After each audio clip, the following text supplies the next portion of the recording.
Hello again. It's Dave Rosie. Going to continue our series on documentation. We're going to go over some common documentation errors and then just briefly go over MASD for everybody. So, common documentation errors. Incorrect location, as we went over last time. Can't emphasize enough the importance of getting that correct location, especially the first time you're seeing a patient. Ischiums, trochanters, and then buttocks, sacral, all different areas.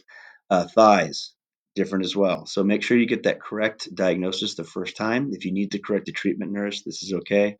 Make sure it's anatomically correct. So for the future charting, PCPs, the state gets involved, or a new practitioner takes over your patient. Everybody's on the same page. Also ensure that you have the right appendage. If it's the right leg, make sure it's the right. If it's the third toe, make sure it's the third. This can be a little bit tricky with amputations.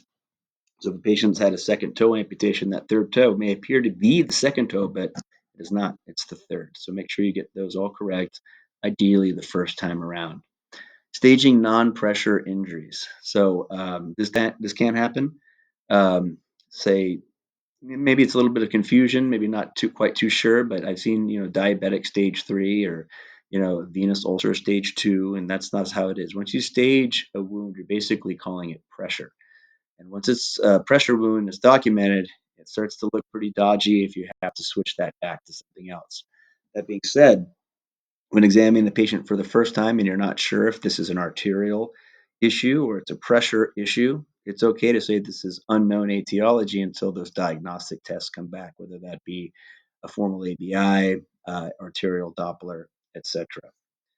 So, also, failure to document the necessary parameters. I can't imagine leaving out the length, width, and depth, but I'm sure it does happen on charts. Always make sure, though, like I said last time, to include tunneling or undermining. Look for it the very first time around to save yourself the embarrassment of finding it on your second or third examination, and therefore the wound looks like it's declining on your watch, or it's actually been the same the whole time. Also, like I said, significant undermining really does portend a poor prognosis for the wound and a longer wound healing time. Failure to document the wound bed description, be real detailed. Like we said, slough, eschar, epithelial tissue, granulation tissue. Go over the odor, go over the drainage, and then the amount of the drainage and or exudate. Mistaking MASD for pressure injury. We'll get into this in the next few slides, but obviously, a lot of the times you see MASD down in the buttocks, inner groin, ischial areas, and over the sacrococcyx. So it can really happen right over those same areas. And I've seen some significant wounds down there. But once you start seeing granulation and or slough, you really probably got to think about a different diagnosis besides MASD. Be careful about the use of the term excoriation. This is actually defined as a linear scratch or abrasion caused by mechanical damage. So just be wary of that. Doesn't always mean maceration. Those are actually two different things. They can happen together. And excoriation also sort of implies that the patient may be itching the area, which may be an issue for facilities that you go to if they're allowing the patients to continually itch at their wounds. Assigning a depth to necrotic tissue when the wound bed cannot be visualized. So we're talking about your unstageables here, or wounds with an eschar, like a vascular wound with an eschar. So if you are seeing this for the first time, I would say that you cannot visualize the depth, you cannot feel the depth, it's unable to be determined, or UTD. If you perform a non-selective debridement on it, just the cleansing, then the post-debridement depth or post-non-selective debridement depth will be zero point 0.1. If you perform an actual debris, and that wound, by the way, will remain unstageable, unable to determine. So make sure that you describe that none of that eschar was removed. The depth still cannot be determined, and that you're only measuring the visualized depth of zero point 0.1. If you do end up debriding the wound, then after that, it should be staged. And like we discussed last time, be careful about how you're going to stage these wounds based on your debridement. If you're only able to get off that top layer and the wound still looks really deep, you still may have a 3 or a 4. So you got to be kind of careful how you document these things. Use of the term epithelium. We went over this last time as well. But if a wound has 100% epithelial tissue on it, that wound is healed, unless you're talking about a stage 2 pressure injury. Epithelial tissue can be seen around the rims of the wound, or it can be found in islands within the wounds. But if the entire thing is epithelialized, then that's a healed wound. Not documenting the proper wound treatments or any changes in the wound treatments, always an issue, or failure to document that you've informed the provider or the family. I did go over the family and talking to them in depth last time. This time, I kind of wanted to focus a little bit more on what you do maybe if the family's not involved so much, or even if the family is involved and that wound continues to go the wrong way. Always important to let the primary provider know. I have learned from my mistake. This happened to me. I couldn't get in touch with the family. This wound continued to get worse. And eventually the provider, after, I think it was like a month, called and was just livid that he didn't know that the wound was getting worse. Although they were getting our notes each week, he was unaware until he kind of actually took a look at the notes. So if the wound is getting worse, you really should let them know. They may need to change the medications the patient's on. They may want to get them out of where that patient is staying. So keep the provider in the loop to keep yourself safe. Now transitioning to MASD, which is basically an umbrella term for all moisture associated skin damage. So we've got incontinence associated dermatitis, intertrigo, peri-wound associated dermatitis, and then periostomy associated skin dermatitis. So starting with incontinence associated dermatitis is typically the patients that are immobile and incontinent to either urine and or stool. Obviously, these wounds are going to be a lot worse with liquid stool, and you'll have a lot bigger area of possible skin damage. These lesions can definitely be mistaken for stage one and stage twos.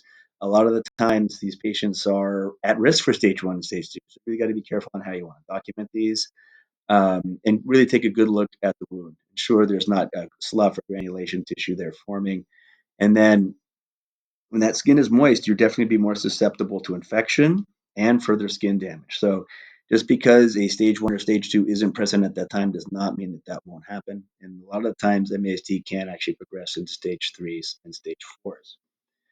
Looking at intertriginous dermatitis or intertrigo, this is found typically in obese patients. You're going to find it on skin contact. So in the axilla, inframammary folds, under the pannus, in between the thighs. Basically, you're just going to get erythema, maybe some skin denuding and some weeping. But these areas are going to definitely be at risk for candidal infection and possibly even bacterial infection. So look at all those skin folds on the larger patients. Make sure this isn't happening. If it is, start some form of treatment, whether that's going to be skin protectants, powders, etc.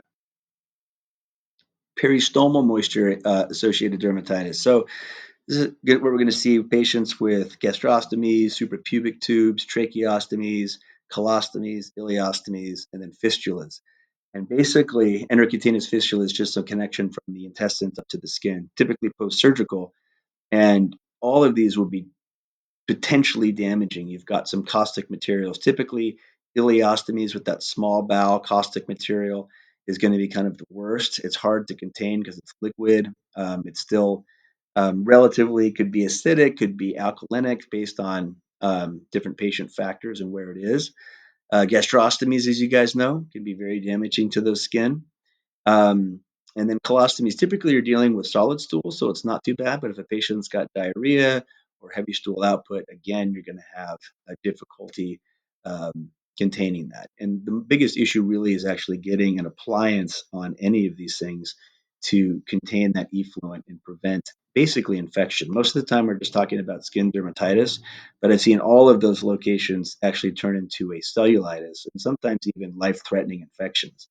You've got bacteria with a direct entry route into the skin where the ostomy is. And so you have to be kind of weary about that and try to differentiate the dermatitis from an actual cellulitis. And then, worst case scenario, something like a necrotizing fasciitis. So look for those signs and symptoms. Fasciitis or something cellulitis, you should have more induration, more erythema. Um, and you really should have some other kind of systemic symptoms like tachycardia, febrile, stuff like that. The skin dermatitis from any of these can look actually pretty worrisome as well. So kind of keep a real high index of suspicion when you're looking at these things. Continuing with this was just going over the G tubes and that trachs can also do that. Trachs is a good thing that you should look at if you are seeing patients in the subacute setting. Look under the phalange, make sure that that area is okay. They can get hypergranulation there, just like you can get hypergranulation around your gastrostomy tube. One thing about gastrostomy tubes that we do see a lot, where you can get a lot of the spillage, is where the gastrostomy tube's been pulled out into the subcutaneous tissue, and so the balloon basically forms a cavity right under where your gastrostomy is.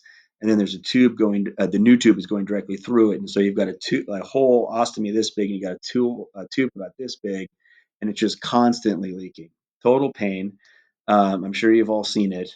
If you haven't, you will. One of the best ways to treat this really is you do have to treat that surrounding skin, keep it dry, some sort of barrier, and then you can use collagen and/or alginate to put in the actual cavity. Just cauterize the heck out of that cavity with silver nitrate.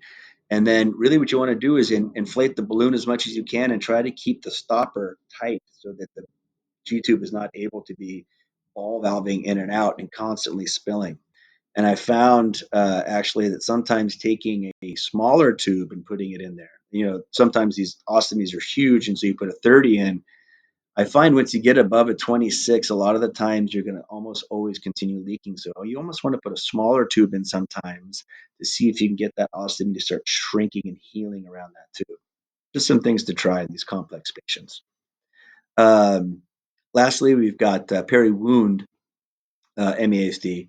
And this is basically going to be happening from too much exudate in the wound. That exudate is going to contain dead bacteria, dead cells, matrix metalloproteinases, and these will all start to damage that peri-wound skin. And so when you do see a dressing that's just soaked, you either got to get the nurses or the caregivers or family, whoever it is, to start changing that dressing more, because a peri wound that's getting all macerated based on your high exudate is just going to get bigger and eventually get infected. So these are things that you kind of got to keep in mind. And then also you may want to switch your therapy. If there's a lot of drainage and you're using something like hydrogel, like that's a mistake. You got to use something that's going to help dry it up. Use collagen, use alginate, use some sort of cellulose or super absorbent dressing to get that exudate out of the way. But sometimes it really requires more dressing changes per day. And unfortunately, that means sometimes patients do have to pay out of pocket. But again, you really want to document all these things and then document that they may not be changing it as often as you're recommending, just so you have a reason why these wounds aren't getting better. Last page is just the references, I believe. And again, have a great day. Have a great night. We'll continue these things. All right. Take care.